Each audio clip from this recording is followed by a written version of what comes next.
जय श्री राम मित्रों, मैं आशुतोष गौतम आप सभी के समक्ष प्रस्तुत हूँ एक गंभीर विषय को लेकर के। इस विषय का जो उद्देश्य है वह वाल्मीकि जी की, भगवान वाल्मीकि जी की, आदि कवि वाल्मीकि जी की वास्तविकता से आप सभी को अवगत कराना, शास्त्रीय शैली से, शास्त्रीय प्रमाण के आधार पर, पुराणों के प्रमाण के आधार पर और स्वयं वाल्मीकि रामायण के प्रमाण के आधार पर। इस विषय में आगे वार्ता करूं उसके पूर्व मैं आप सभी से निवेदन करता हूं कि ऐसे महत्वपूर्ण विषयों को लेकर के मैं आपके सामने पूरे उत्साह के साथ आता रहूं। इसके लिए आप मेरे चैनल को, डॉक्टर आशुतोष गौतम को सब्सक्राइब करके बेल आइकन की बटन दबा करके मुझे प्रोत्साहित करें और बेल आइकन की बटन दबा लें ताकि आगे आने वाले वीडियो से भी आप सभी को सबसे पहले सूचना मिल जाए। अब आइए विषय में प्रवेश करें। तो आज हम समाज में कई भ्रांतियों को सुन रहे हैं, कई भ्रामक तथ्यों को सुन रहे हैं। उन बातों को सुनने से ऐसा लगता है कि क्या वाल्मीकि जी कहीं शूद्र तो नहीं थे, क्या वाल्मीकि जी कोई दलित तो नहीं थे, क्या, और दूसरे पक्ष को सुनने से ऐसा लगता है कि कहीं क्या वाल्मीकि जी ब्राह्मण तो नहीं थे। तो वाल्मीकि जी ब्राह्मण थे, शूद्र थे, दलित थे, क्या थे? उन्हीं विषयों को पूरे प्रमाण के आधार पर मैं प्रस्तुत करने जा रहा हूं। और जिस प्रमाण को मैं यहाँ पढ़ूंगा, जिस प्रमाण को मैं आपके सामने प्रस्तुत करूंगा, उसको मैं इस कोने में ऊपर लगाता चलूंगा, उसकी नोट्स मैं ऊपर कोने में लगाता चलूंगा। उसे भी आप सब ध्यान से पढ़ें, ध्यान से उसमें पढ़ते हुए और विचार पूर्वक उसका श्रवण करें और उन प्रमाणों को फिर सत्य मानते हुए और स्वयं यथार्थ बात का अन्वेषण करें, अनुसंधान करें। तो सबसे पहले मैं वाल्मीकि जी के वंश की अगर चर्चा करूं तो वाल्मीकि जी के पूर्वज महाराज भृगु जी जो ब्राह्मण थे, भृगु जी जो द्विज जाति के थे और भृगु जी जो साक्षात प्रचेता अर्थात वरुण के पुत्र थे। ये वही प्रचेता नहीं है जिनके पुत्र भृगु थे, जिन प्रचेता की चर्चा भागवत में प्रचेता गणों के नाम से है, जिनके पुत्र दक्ष हुए, जो प्राचीन वर्ही की संतान थे प्रचेता गण, उन प्रचेता गणों के पुत्र नहीं हैं भृगु जी। अभी तो उन प्रचेताओं से अलग जो वरुण, जलाधिराज वरुण, जिनकी ख्याति प्रचेता के नाम से भी देव भाषा में है, ग्रंथों में है, ऐसे वरुण की संतान थे भृगु। और इसका प्रमाण तैत्तिरीयोपनिषद में भृगुवल्ली के अंतर्गत, तृतीय वल्ली भृगुवल्ली के अंतर्गत आता है। मैं तैत्तिरीयोपनिषद का प्रमाण प्रस्तुत करता हूं। भृगुवल्ली का प्रथम अनुवाद कहता है, भृगुर्वै वारुणी वरुणम पितरम उपससार अधीहि भगवो ब्रह्मेति। अर्थात भृगु नाम से प्रसिद्ध एक ऋषि थे जो वरुण के पुत्र थे। उनके मन में परमात्मा को जानने और प्राप्त करने की उत्कट अभिलाषा हुई, तब वे अपने पिता वरुण के पास गए और तब बाद में महाराज वरुण ने अपने पुत्र भृगु को वेदों का उपदेश किया। अब वेदों का उपदेश कर रहे हैं, इससे स्पष्ट यह परिलक्षित होता है कि जो वरुण थे, प्रचेता थे, वो ब्राह्मण थे, क्योंकि वेदों का उपदेश केवल ब्राह्मण ही कर सकता है। जो वैदिक वांग्मय के अनुसार हमें ज्ञान मिला है उसके अनुसार ये बात प्रामाणिक है कि वेदों का उपदेश करने में केवल ब्राह्मण ही सक्षम है और अधिकारी है। इस हिसाब से भृगु जी ब्राह्मण थे। अब भृगु जी के पुत्र वाल्मीकि थे, भार्गव थे वाल्मीकि, ये कहाँ प्रमाणित है, ये प्रमाण कहाँ है?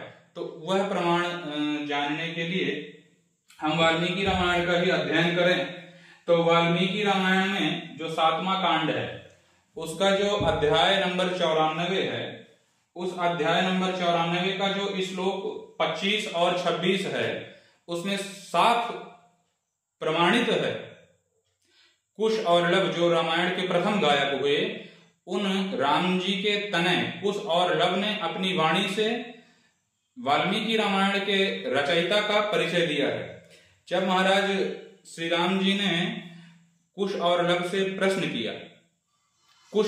प्रश्न किया कि आपने जो ये वाल्मीकि रामायण हमें सुनाई, आपने जो ये रामचरित्र हमें सुनाया, इसके रचयिता कौन है और इस रचना का प्रमाण क्या है, इसकी वास्तविकता का प्रमाण क्या है।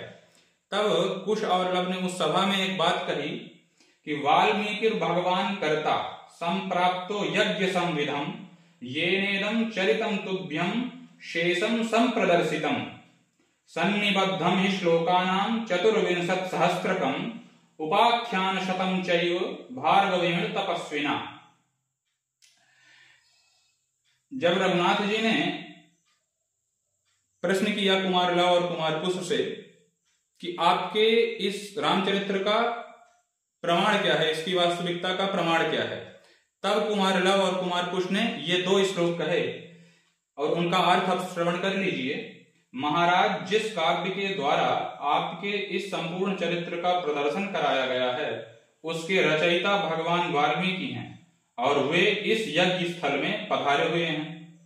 उन तपस्वी कवि के बनाए हुए इस महाकाव्य में 24,000 श्लोक और 100 उपाख्यान हैं।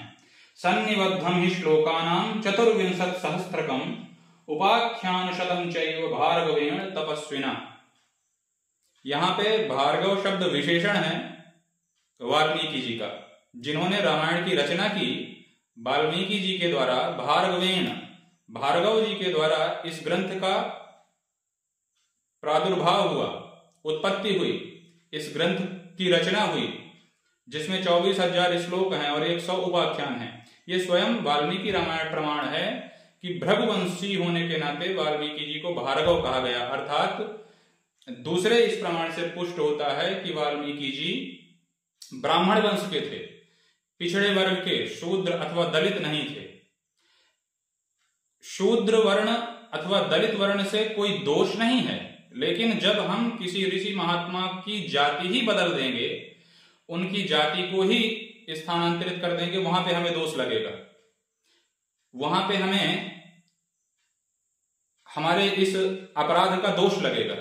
इसलिए कभी भी किसी भी महात्मा की वास्तविक जाति से समाज को भटकाने का कार्य नहीं करना चाहिए। वाल्मीकि रामायण प्रमाण है कि भृगुवंशी होने के नाते वाल्मीकि जी भार्गव कहलाए।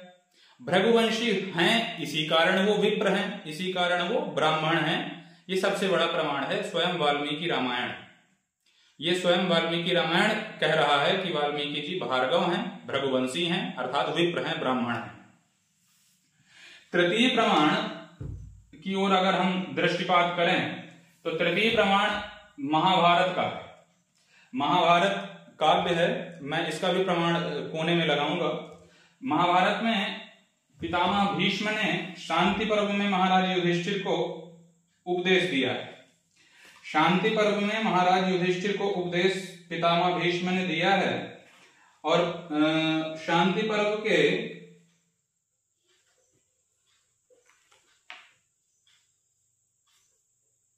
57वें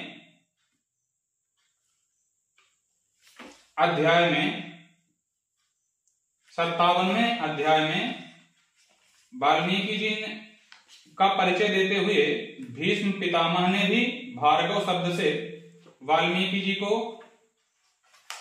संबोधित किया है। वाल्मीकि जी को भीष्म पितामह ने भी भार्गव शब्द कह करके ही बुलाया है। जो शांति पर्व है उसका आप 40वां और 41वां पर्व देखें, 57वें अध्याय का। महाभारत के शांति पर्व का 40वां और 41वां श्लोक देखेंगे तो भीष्म पितामह ने भी वाल्मीकि जी को भार्गव शब्द कह करके ही संबोधित किया है और वाल्मीकि जी के द्वारा कही गई बात को भीष्म पितामह ने अपने उपदेश में सम्मिलित करते हुए ऐसा कहा है कि यह बात अपने काव्य में भार्गव वाल्मीकि जी ने पहले ही कह रखा है। कौन सी बातें? यस्य चाराश्च मंत्राश्च नित्यं चैव कृताकृतः न ज्ञायन्ते हि रिपुभिः स राजा राज्यमर्हति। श्लोकश्चायं पुरा गीतो भार्गवेण महात्मना, ये 40वां और 41वां नंबर। श्लोकश्चायं पुरा गीतो भार्गवेण महात्मना आख्याते राजचरिते नृपतिं प्रति भारत, राजानं प्रथमं विन्दे ततो भार्यां ततो धनं, राजन्य सति लोकस्य कुतो भार्या कुतो धनम। जो 41वां श्लोक है उसका अर्थ श्रवण करें। मनुष्य पहले राजा को प्राप्त करे, उसके बाद पत्नी और धन का संग्रह करे, क्योंकि अगर राजा नहीं है तो पत्नी की भी सुरक्षा नहीं की जा सकती और धन का भी भली भांति रक्षण नहीं किया जा सकता है। इसलिए मनुष्य पहले कुशल राजा को प्राप्त करे। पर यह बात किसने कही है? तो श्लोकश्चायं पुरा गीतो भार्गवेण महात्मना, महात्मा भार्गव ने यह बात पहले ही कहा है। आख्याते राजचरिते नृपतिं प्रति भारत, पूर्व काल में भार्गव नाम के महात्मा ने हे भारत, हे युधिष्ठिर, किसी राजा के प्रति राजोचित कर्तव्य का वर्णन करते समय इस श्लोक का गान किया था। भार्गव नाम के महात्मा ने इस श्लोक का गान किया था। अब ये श्लोक कहाँ मिले? तो वाल्मीकि रामायण का जो अयोध्या कांड है, वाल्मीकि रामायण का जो अयोध्या कांड है, उस अयोध्या कांड का जो 67वां अध्याय है, 67वें अध्याय में वाल्मीकि जी ने वही बात पहले ही कह रखी है जो भीष्म पितामह जी ने भार्गव मुनि के शब्दों का आश्रय लेकर के युधिष्ठिर जी को समझाया है। तो वो बात क्या है जो वाल्मीकि जी ने पहले कहा था, भार्गव जी ने पहले कहा था, अराजके धनं नास्ति नास्ति भार्याप्य राजके इदमत्याहितं चान्यत् कुतः सत्यम अराजके। अर्थात राजहीन देश में धन अपना नहीं होता है और बिना राजा के राज्य में पत्नी भी अपनी नहीं रह पाती है। राजा रहित देश में यह महान भय बना रहता है, जहां पति पत्नी और धन ही सुरक्षित नहीं है। जिस देश में, उस देश में भला औरों की सुरक्षा कैसे की जा सकती है? अब ये सेम बात है ना, जो बात भीष्म पितामह ने शांति पर्व में समझाया है युधिष्ठिर जी को, भार्गव जी के द्वारा कहे हुए शब्दों का आश्रय लेकर के उसी बात को वाल्मीकि जी ने पहले ही कहा है। तो वहां से भी स्पष्ट होता है कि भार्गव वाल्मीकि जी के लिए ही है। वाल्मीकि जी के द्वारा कहे गए अनुवाकों का प्रयोग करने के पूर्व भीष्म जी ने ऐसा कहा कि ये बातें भार्गव ने पहले ही अपने काव्य में कह रखी हैं। ऐसा जब प्रमाण हम देखते हैं तो इससे भी स्पष्ट होता है। और भीष्म पितामह जी भी झूठ तो नहीं कहेंगे। वाल्मीकि जी से उनकी कोई रिश्तेदारी तो रही नहीं होगी कि शूद्र होते हुए भी वो उन्हें ब्राह्मण बतलाएंगे। क्यों बतलाएंगे भाई? वाल्मीकि जी के प्रति भीष्म जी झूठ क्यों बोलेंगे? झूठ तो कभी भीष्म पितामह ने कहा ही नहीं, क्योंकि नैष्ठिक ब्रह्मचर्य का व्रत धारण करके बैठे हैं और ब्रह्मचारी का पहला ही लक्षण होता है सत्यवादिता का। तो असत्य भाषण तो ब्रह्मचारी कर ही नहीं सकता, तो भीष्म पितामह भी झूठ क्यों कहेंगे? अब जब भीष्म पितामह वाल्मीकि जी को भार्गव कह रहे हैं महाभारत में, इससे भी स्पष्ट होता है कि वाल्मीकि जी ब्राह्मण वंश में उत्पन्न भृगु जी की संतान होने के कारण भार्गव कहलाए, इसलिए वाल्मीकि जी ब्राह्मण थे। यह एक अन्य प्रमाण हम सबने श्रवण किया। अब सबसे बड़ा प्रमाण हम अध्यात्म रामायण को अगर उठाएं, अध्यात्म रामायण को अगर हम उठा करके देखें तो अध्यात्म रामायण जो है वह ब्रह्मांड पुराण के उत्तरखंड के अंतर्गत वर्णित किया गया वेद व्यास जी का ही ग्रंथ है अध्यात्म रामायण। अध्यात्म रामायण की रचना वेद व्यास जी ने ही की थी। जिस अध्यात्म रामायण में अयोध्या कांड के छठवें सर्ग में वेद व्यास जी ने वर्णन किया है कि जिस समय राम जी ने वाल्मीकि जी के आश्रम में पहुंच करके वाल्मीकि जी से यह याचना की कि हे मुनि श्रेष्ठ वाल्मीकि जी, मुझे रहने के लिए स्थान बतलाइए। और तब राम जी को रहने के लिए स्थान बतलाने के बाद विभिन्न स्थान वाल्मीकि जी ने वर्णन किया है और उसके बाद राम जी के नाम की महिमा का प्रतिपादन करते हुए वाल्मीकि जी ने सबसे पहले यही कहा है कि हे रघुनंदन, किरातों के साथ में रह करके मैं किरातों की तरह आचरण करने लग गया, शूद्राचरण में रत हो गया। वस्तुतः मैं द्विजाति का ही था, पर मेरी द्विजातीयता केवल नाम मात्र की थी, क्योंकि मैं शूद्रों के साथ रह करके, किरातों के साथ रह करके शूद्रों की तरह, किरातों की तरह आचरण करने लग गया। अध्यात्म रामायण में भी वाल्मीकि जी ने स्पष्ट कहा है, अहम पुरा किरातेषु किरातैः सह वर्धितः जन्म मात्र द्विजत्वं में शूद्राचार रतः सदा। मैं जन्म से द्विज ही था, जन्म से मैं ब्राह्मण ही था, लेकिन शूद्राचरण में रत होते हुए शूद्रों की तरह व्यवहार करने लग गया। इसका अर्थ यह नहीं है कि मैं शूद्र कुल में जन्म लिया था, मैं द्विज ही था।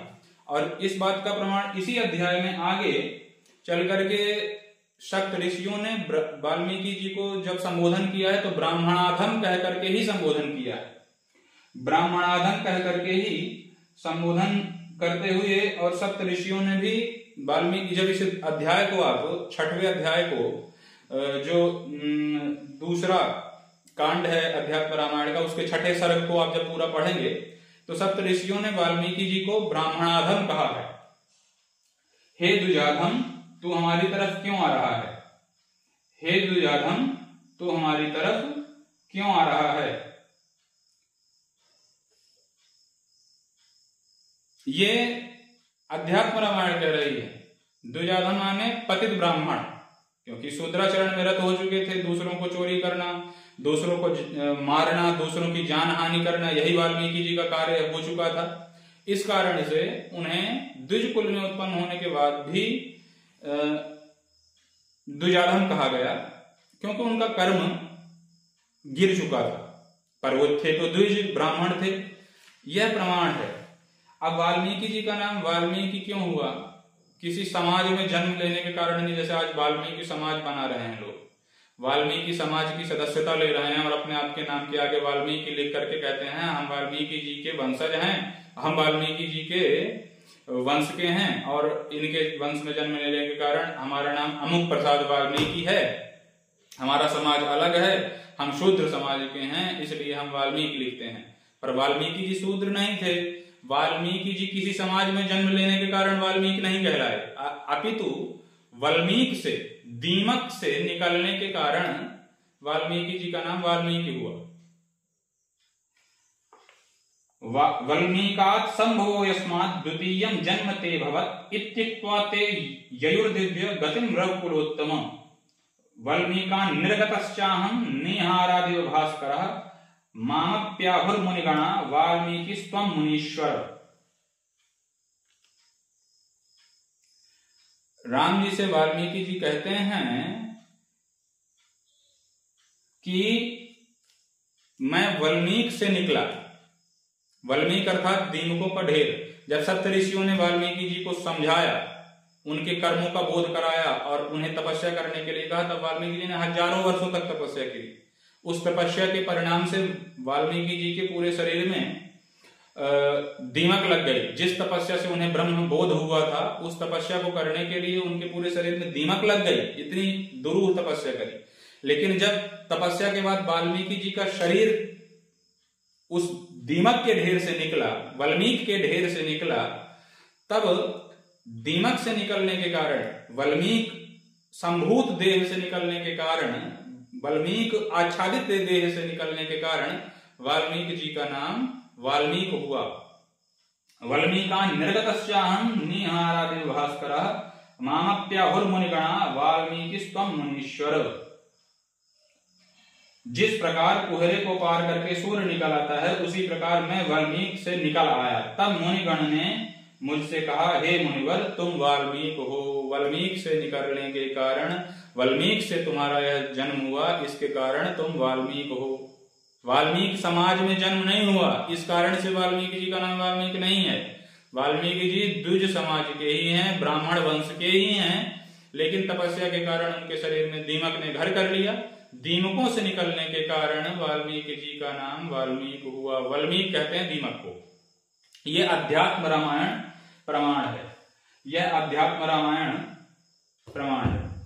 और अध्यात्म रामायण के अलावा मत्स्य पुराण भी यही कहती है। मत्स्य पुराण का जो 11वां खंड है, उसका जो 51वां श्लोक है, वह भी यही कहता है। उसकी भी मैं प्रति इस कोने में लगाऊंगा। उसे भी आप सब ध्यान पूर्वक देखें कि वाल्मीकिस्तस्य चरितं चक्रे भार्गव सत्तमः तस्य पुत्रौ कुशलवाव इक्ष्वाकुकुलवर्धनौ।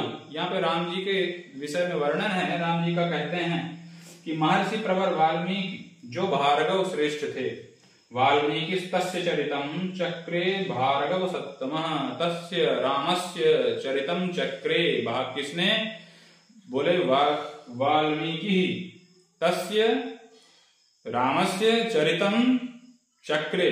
तो वाल्मीकि जी का विशेषण क्या दिया? तो भार्गव सत्तम, भार्गव श्रेष्ठ, भृगु कुल में उत्पन्न श्रेष्ठ वाल्मीकि जी ने, भृगुवंशी भार्गव वाल्मीकि जी ने राम जी का चरित्र लिखा। वाल्मीकि तस्य चरितं चक्रे भार्गव सत्तमः तस्य पुत्रौ कुशलवाव इक्ष्वाकुकुलवर्धनौ। महर्षि प्रवर वाल्मीकि जी जो भार्गव श्रेष्ठ थे, उनके चरित्र का, किनके चरित्र का? राम जी के चरित्र का निर्माण किया। महाराज श्री राम के दो पुत्र हुए, कुमार कुश और लव, जो इक्ष्वाकु कुल के वर्धन करने वाले हुए।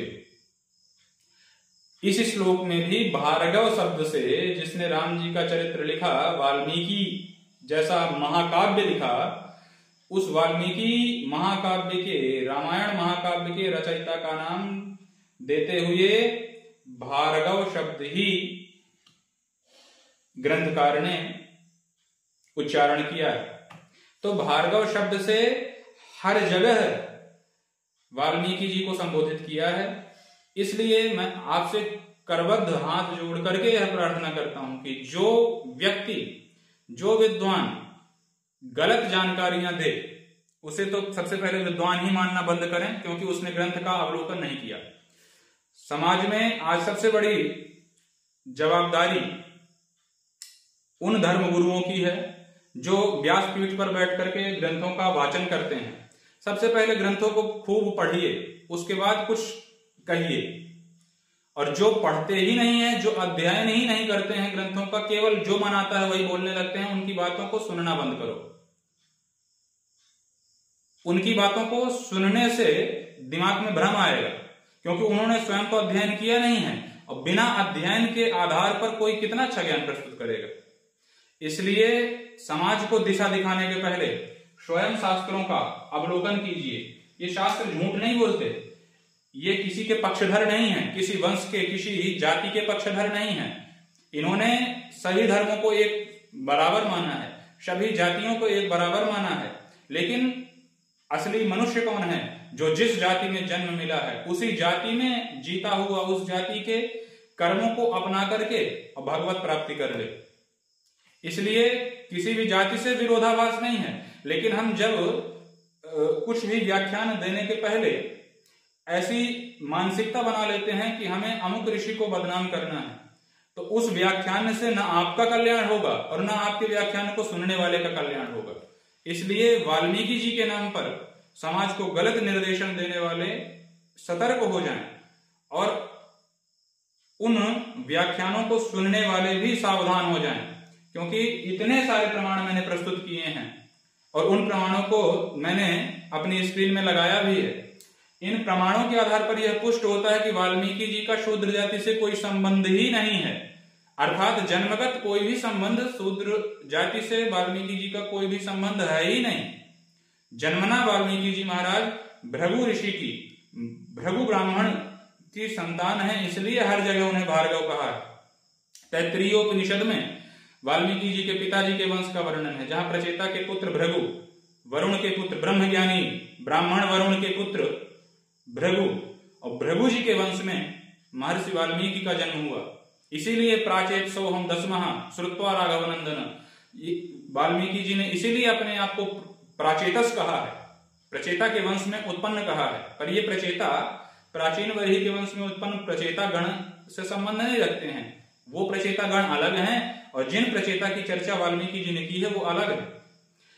हम शास्त्रों का जब श्रवण करते हैं, उन शास्त्रों के श्रवण करने में भी सावधानी रखनी चाहिए, और वर्णन करने में तो 100 बार सावधानी रख करके ही कोई बात कहना चाहिए, क्योंकि आपकी कही हुई एक बात शास्त्रों का गलत अर्थ कर सकती है। और जहां शास्त्रों का गलत अर्थ करने से महान गलत परिणाम निकल करके सामने आ सकता है। इसलिए देश, राष्ट्र, समाज की सुरक्षा तभी संभव है जब सनातन धर्म के इन ग्रंथों का सही सही प्रकाश समाज में फैलेगा। इसलिए जो भी बोलिए उसके पहले कम से कम 100 बार ग्रंथों का अध्ययन कीजिए। और आप भी, मैं अपने श्रोताओं को भी यह कहना चाहता हूं कि आप ऐसे किसी भी अनर्गल प्रलापी को मत श्रवण कीजिए जिसके श्रवण करने से आपके दिमाग में भ्रम आ जाए, क्योंकि ऋषि भगवत तुल्य होते हैं और ऋषियों के विषय में गलत जानकारी देने से अथवा गलत जानकारी सुनने से ऋषि अपराध लगता है। इसलिए ऋषि अपराध से बचिए और जो भगवत तुल्य महापुरुष हुए हैं उनकी वाणियों का सांगोपांग पहले अध्ययन कीजिए। उस अध्ययन से स्वयं सत्यता सामने स्पष्ट रूप से समझ में आएगी। अगर मेरी यह प्रामाणिक बातें आपको यथार्थ लगी हों तो इस चैनल को सब्सक्राइब कर लीजिए, इस चैनल की सदस्यता ले लीजिए, क्योंकि अगले भी क्रमों में मैं ऐसी वीडियोस लेकर के आऊंगा जिन वीडियोस को देखने के बाद आपको वास्तविक बातों की जानकारी लगेगी। मैंने इतने प्रमाण प्रस्तुत किए हैं, इन प्रमाणों के आधार पर आप यह मानिए कि वाल्मीकि जी शूद्र अथवा दलित नहीं थे। त्रिभाषा पूर्वक मैं यह कह सकता हूं कि वाल्मीकि जी शूद्र दलित नहीं थे। वाल्मीकि जी के नाम पर समाज बनाने वालों, आप वाल्मीकि जी को आदर्श मानो, अच्छा है, लेकिन शूद्र जाति में उत्पन्न कहोगे, यह घोर गलत है, यह सर्वथा गलत है। और इस बात का हम विरोध करते हैं, क्योंकि हम अपने ऋषियों का अपमान नहीं सह सकते हैं। जिस जाति के जो भी महापुरुष हुए हैं उनकी जाति को शास्त्रों के आधार पर ही समाज में दिखाओ, यह हम आपसे निवेदन भी करते हैं और आपको सतर्क करते हुए, सावधान करते हुए आपको आदेश भी देते हैं। और ये आदेश हम नहीं दे रहे हैं, ये ग्रंथ दे रहे हैं, ये शास्त्र दे रहे हैं। बस इसी बात को प्रस्तुत करते हुए, इसी बात को आप सबके समक्ष रखते हुए आज की इस सत्र को मैं, इस वीडियो को मैं यहीं विश्राम देता हूं। अंत तक बने रहने के लिए आप सभी का धन्यवाद। आप सभी को सादर जय जय सिया राम, जय जय श्री राधे श्याम। नमः पार्वती पतये, हर हर महादेव।